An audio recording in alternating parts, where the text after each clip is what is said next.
So looking at the barn, wanted to kind of just mention a few things as you are getting ready to move meat birds in that you might want to take into consideration, okay?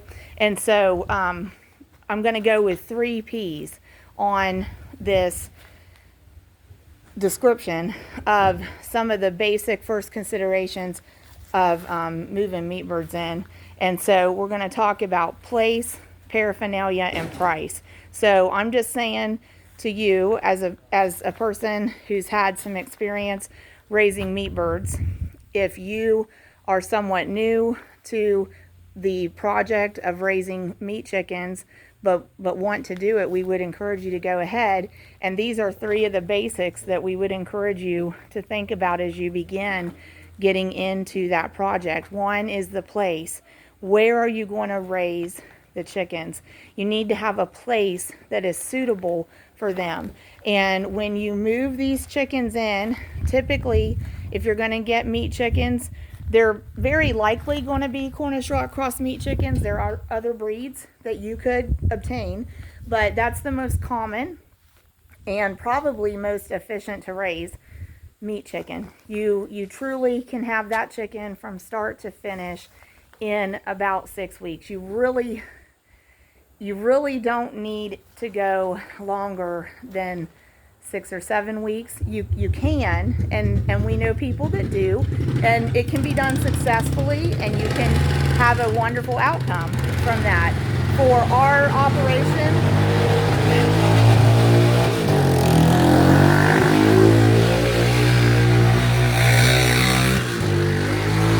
all I could hear was the 4-wheeler, so I had to stop. So all we want to do in our operation, length of time wise, is 6 weeks at the most. Okay, 6 weeks, you could end up with a 5 or 6 pound whole chicken in the freezer. All right, and we're actually aiming for a 4 to 4.5 pound whole chicken in the freezer, and that's why we are kind of leaning toward maybe not as short as 35 days, maybe not as short as 5 weeks exact, but maybe 38, 39 days, not going totally out to that 42-day mark at 6 weeks old. So, place though, you got to think about where are we going to raise these birds at. And so there's our youngest son, and he's parking his 4-wheeler. That was a good deal, a good find, and he enjoys recreation with that. But you need to think about place with these birds. And I was talking about the kind of bird you might get and the timeline on start to finish to kind of bridge into the point that you really, when you think about place with those birds, with meat chickens, you want to think about how they're going to finish. You want to, take the long view, I guess, is what I'm saying there. You want to take the long view. So what you're looking at here, I'm standing in the center of a floor space that with nothing on the floor and with no barrier right there, that short wall, would be 30 foot by 30 foot total for the entire building space that the birds would have for floor space. But we put that short wall there, make a barrier, so they probably have about 25 foot by 30 foot. But when I say you want to take the long view, when you take into consideration place, when we start meat birds, and I know specifically in reference to these Cornish Rock Crust meat chickens, the ambient temperature they need it to be when we move them in, if we can hit it, the best ambient temperature for their surroundings for them is 95 degrees Fahrenheit, okay? So we're probably going to use, you can see heat lamps are suspended from the truss work here, from the ceiling. We have them suspended on chains and S-hooks, holding them at whatever height we want them. They're lifted up because they didn't need to be in use to grow and finish our previous flock. But we leave them there because we're going to need them to start our next flock. So we'll just drop those down the length of the chain, down to probably about 12 or 18 inches above the floor, and those will be in use to provide targeted warmth to try to hit that 95 degree Fahrenheit ambient temperature that we want when we move birds in. But when I say think of the long view, we got to think of making things right when we move them in terms of their place.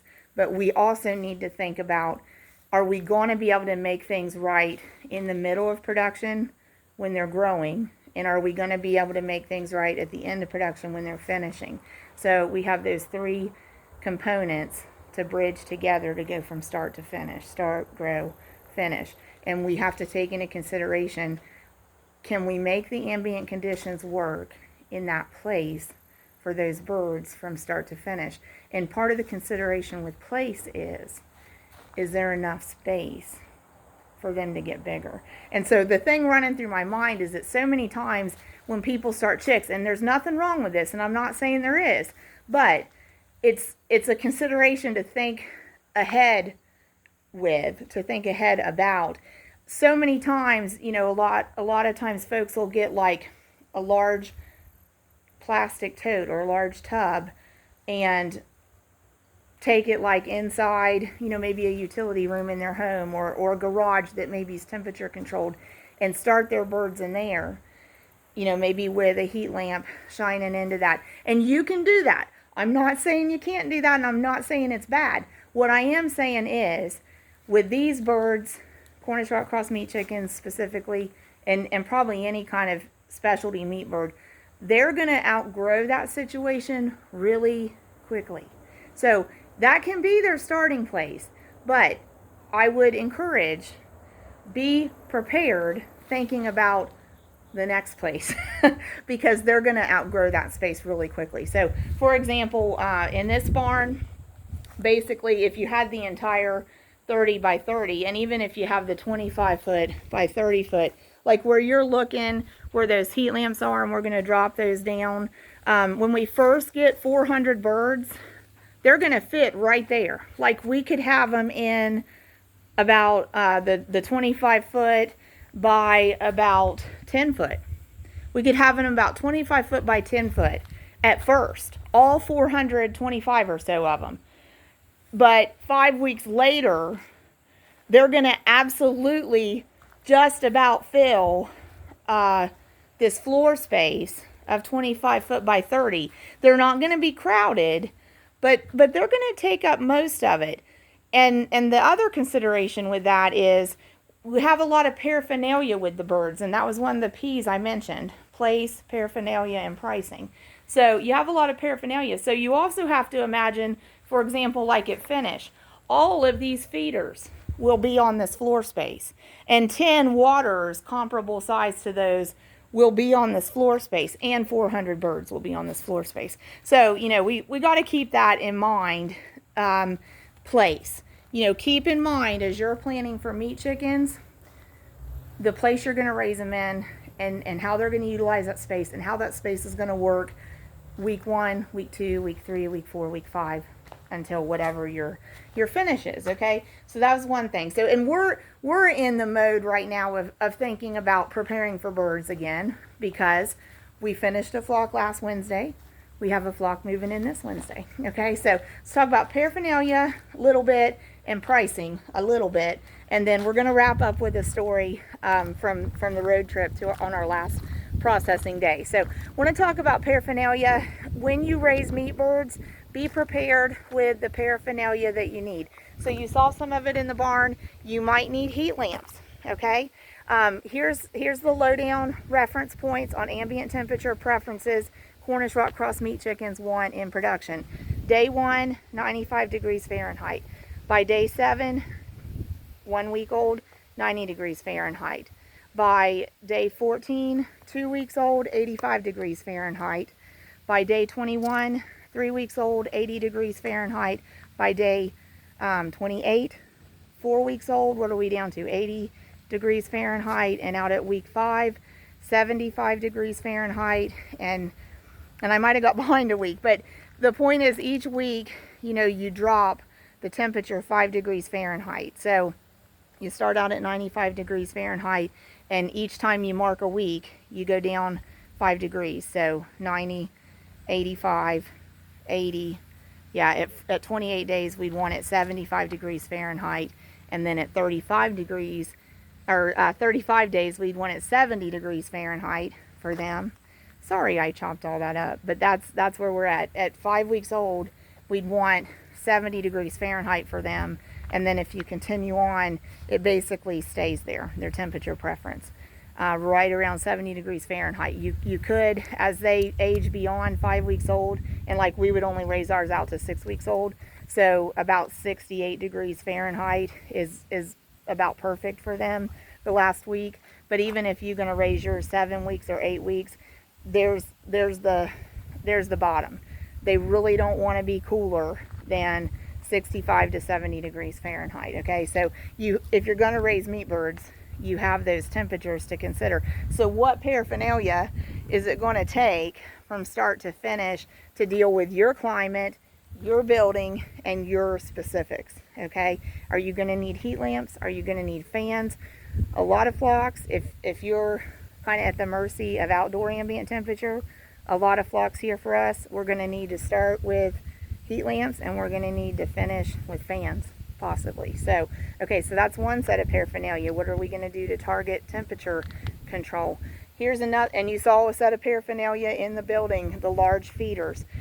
Those our birds would be using by about probably 2.5 weeks old for sure. We would have them in the 40-pound capacity metal feeders and the 5-gallon capacity large plastic easy fill waters. Okay, and then when we start them, so like the first 10 days to 2 weeks, we start in paraphernalia like this. Okay, so basically, let me show you a couple of them.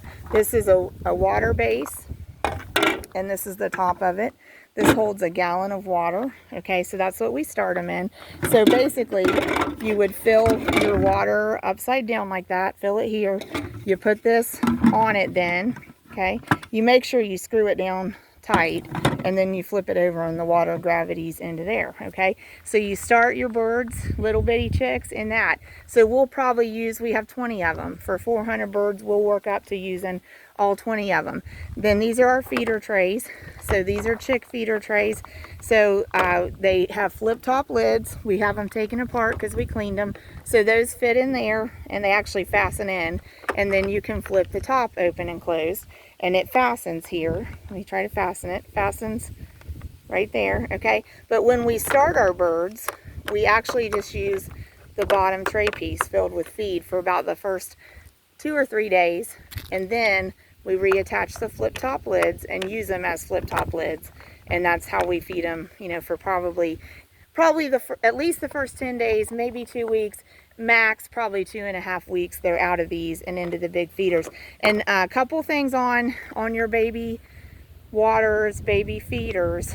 First of all, if they're brand new, when you start to use them, I'd go ahead and rinse them and let them dry like in the sun, and just, you know, make sure they're cleaned off. If they're not brand new and you're using them after a previous flock, we wash ours with soap and water and set them in the sun to dry, okay? And I just would recommend do more than rinse them, actually scrub them, because after a flock uses them, sometimes you get some biofilm, some feed residue buildup, some, you know, whatever. You could get some algae buildup, or like, you know, you can get some water deposits, depending on your water quality or what, you know, hard water, soft water, etc. So I recommend don't just rinse them if they're previously used, actually scrub them. And like I said, we just use soap and water and set them out. But that way, do all that beforehand, buy it beforehand. If you look ahead through your flock and assess, you know, what supplies am I going to need. If you don't have them, go out, get them bought beforehand. And if you already have them, get them cleaned up beforehand. So that's what we were doing. Labor Day Eve, we were cleaning all those. And then if you're going to haul your birds, if you're going to have to haul your birds, consider getting yourselves crates, okay? Those that hold about 8 finished meat birds at one time. I'm going to include in the paraphernalia, make sure you have a water source. Ours is in the corner in our barn, so make sure you have that. And I'm going to include in paraphernalia a supply. I recommend figure out how much feed you're probably going to need for your birds before you get started, and have it on site, okay? So actually both of those freezers have a total of about 15 bags of feed in them. For our flock coming in Wednesday, we would estimate that they need close to 40 bags of feed, 25 to 40 bags of feed. Right now we're kind of reworking our formula, reworking our numbers on feed reference point. Previous to this, we've always said we believe, based on our experience, it takes about 10 pounds of feed to raise a meat bird start to finish. The flock we just finished, those birds finished on an average per bird of about 7.5 pounds a piece of feed. So a more efficient average, if in fact it turns out we get the size whole chicken we want, which when we pick the poultry up from the processor, we'll know for sure. So we'll know for sure. And I did want to show you the water here. So we haven't cleaned these yet. I've got to do that, but those are the easy fill waters. Okay, so they have lids. You fill them from the top. They have trays. I got to get those totally cleaned up, have them ready to go. So that is paraphernalia and the place. Pricing wise, all I'm going to say on that is just figure out what your project is going to cost you ahead of time. I don't really have a hard and fast estimate to give you of, you know, per bird, what's it going to cost you to raise a meat bird, because it can vary so much. It can vary based on where you buy your chicks from. It can vary based on what you're feeding, how much you're feeding, where you're getting your feed from. So look around in your area, or look around at the resources you're going to have to access. You know, figure out, what did chicks cost? What is the feed going to cost me approximately? And you can use that. You should definitely be able to start to finish a meat bird on 10 pounds of feed or a little less. So you could, you know, you could figure out like a 50-pound bag of feed should start and finish 5 birds at most, you know, or 5 birds at least, I guess I should say. So you would know, like, if you buy a 50-pound bag of feed at your local feed dealer, you know, that should take care of 5 birds start to finish. So you could divide that by 5 to figure out per one bird what's it going to cost me to feed that bird from start to finish. So you would need to figure out the cost of your chicks, the cost of your feed, and bedding material. You'll probably need bedding material on the floor. That's hard to predict too, but you're going to have to use enough to keep the bedding dry and somewhat fluffy underneath them on your floor. So, you know, just go price that like at a farm supply store, and it's going to depend on how many birds you have. We use a deep litter method. We use quite a bit of bedding, but because we use a deep litter method and we're keeping it continuously conditioned, we use a lot less bedding than we would otherwise. So I can't really give you a definite estimate on that either. But if you figure out cost of chicks, cost of feed, estimate cost of bedding, you can probably estimate utility costs for water and electric.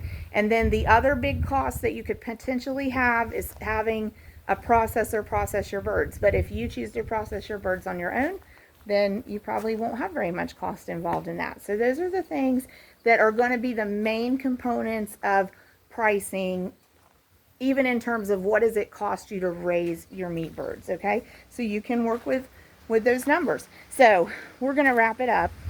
I'm actually making chicken in the house and I need to get back in and get it out of the oven. So want to tell you one story before we wrap it up for our Labor Day video here. This truck, as I mentioned, is my middle son's truck. He was in the video at the beginning, and we took this to take the birds to the processor this past Wednesday. So we actually hauled 405 birds on the back of this truck in crates like those. 41 of them fit on this truck. 4 crates across, 3 high, and out to the end of the bed, and it's about 11-foot bed. So the last row out here at the end of the bed had fewer crates in that row, but it took 41 crates in this instance for what we needed to take to the processor. So we actually fit more than 8 birds in each crate, but had a great trip going up there, and my whole family got to go.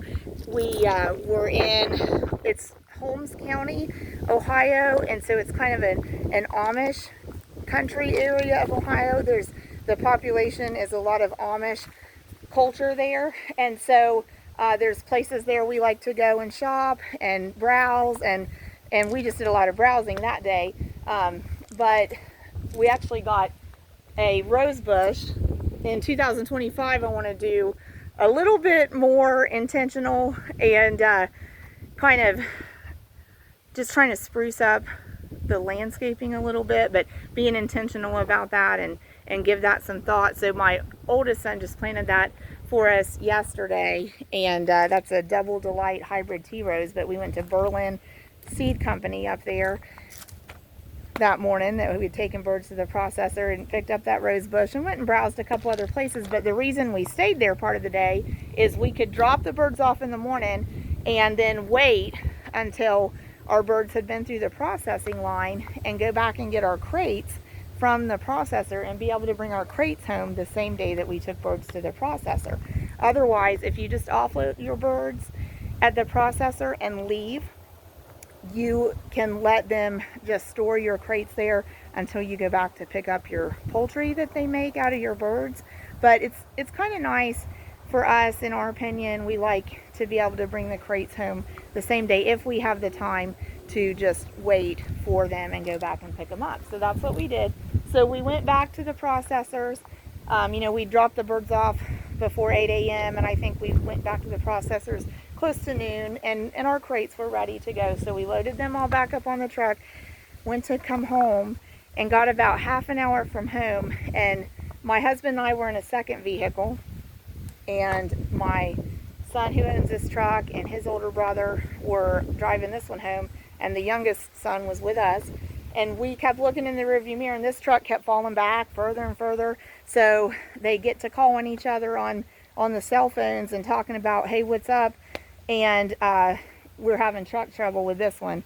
So we got both vehicles pulled off the road, and ends up, my husband tells us way better because he knows all the truck lingo, but ends up the injector pump had gone out of this truck on the road on the way home. And the whole thing about it is, we could have stood there on the side of the road and threw our hands up in the air and said, what now? And kind of had a tantrum about it. But my husband and I, all we could think was, thank goodness this didn't happen on the way up to the processor with 400 birds sitting on the back of the truck in the sun rising, because we would have had a problem then. But even at that, even if it had, still all the little details were working together for good, because like I said, usually we just haul birds, offload, come home, we only have one vehicle. That day we had the second vehicle because we were planning on getting the crates, and everybody was there together, kind of got to make a half day of family time there too. And so all the little details just worked together for good, because the birds were already delivered, offloaded, we didn't have them sitting on the side of the highway, and we had a second vehicle. We could all get home. We were able to get a hold of a tow company. They got the truck, they got it home. So as this truck sits now, there's no injector pump in it working, but we'll have to get it fixed up and going. And it's kind of comical because now two of the brothers here, they're talking about not necessarily swapping trucks, but one wants to buy this one from the one that owns it, and I don't know how it'll turn out. They're always talking trucks. But anyway, it was just, I have to just kind of give that as testimony. Like, so often, all the little details do work together for good. And even in the struggles, there's a bigger picture, and there's good that comes out of it. But I'm gonna say it, praise the Lord, everything turned out okay. And my son got this truck off the road with no problems, and they got it home, and we can get it fixed up. He can get an injector pump and get it fixed up. So anyway, but that was our adventure last, taking birds to the processor.